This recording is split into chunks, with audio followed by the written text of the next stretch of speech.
Olá, estamos aqui em mais um Minuto de Saúde Mental e vamos falar sobre uma coisa que pode realmente perturbar a nossa vida de relacionamento, que é a nossa comunicação.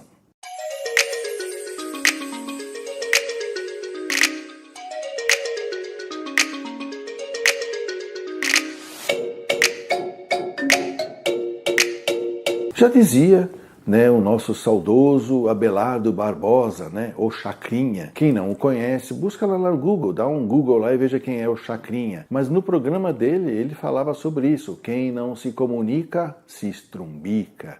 E o que isso significa? Significa que você pode falar um monte de coisas e não dizer nada.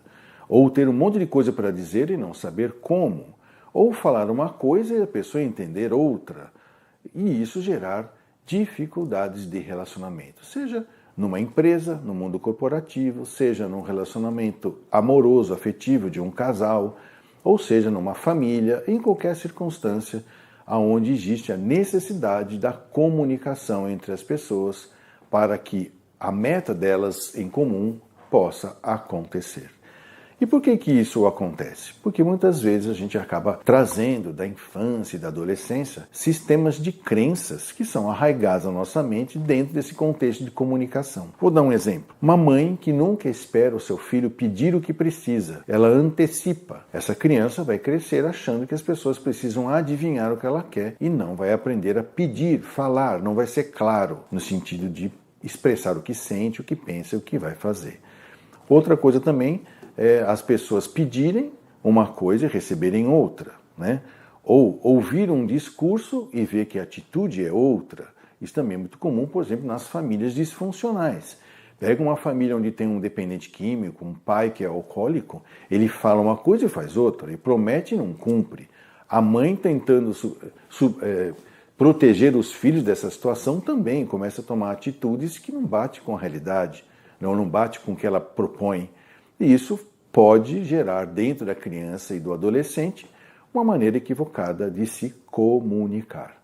Puxa, então qual é a verdadeira maneira de se comunicar? A gente hoje usa uma técnica conhecida como assertividade, que é uma maneira de a gente recuperar a nossa espontaneidade na hora de expressar aquilo que a gente sente, aquilo que a gente pensa, e aquilo que a gente vai falar e aquilo que vai fazer. Porque duas pessoas que são espontâneas, a pior coisa que pode acontecer entre elas é um conflito, não é uma briga. Um conflito entre as ideias uma das outras. E isso é bom, porque dos conflitos é que nascem as ideias que se enriquecem, que se juntam, que se somam.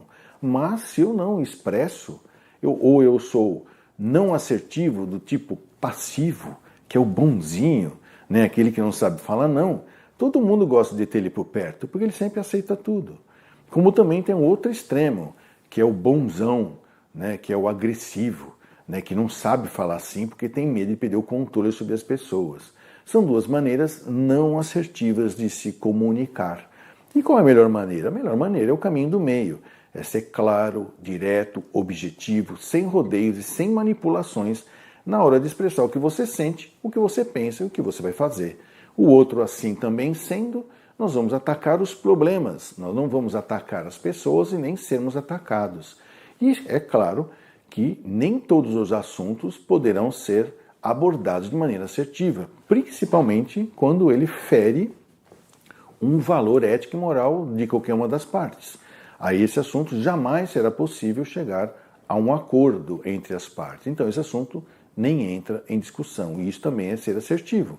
Olha, esse assunto eu não discuto, porque isso fere um valor ético e moral meu. Ponto. A pessoa que está querendo discutir esse assunto vai discutir com outra pessoa, onde não se sinta ferida nesse contexto. E aí, então, o que a gente busca com a assertividade? Recuperar a espontaneidade que nós tínhamos quando nós éramos crianças. Você pode perceber que criança não tem papas na língua. Quando ela vê alguma coisa que ela acha feia, ela vai falar que é feio. Quando ela vê uma coisa que é bonita, ela vai falar que é bonita. Se ela gosta e ama, ela vai falar que gosta e ama, sem nenhum tipo de refreio. Nós é que, educados a não ter assertividade por questões culturais, a gente vai lá e sufoca a espontaneidade da criança. Então ela vai aprendendo ou a ser boazinha ou boazona, O bonzinho e o bonzão. até que chega um dia em que isso atrapalha o seu relacionamento e ela vai buscar ajuda.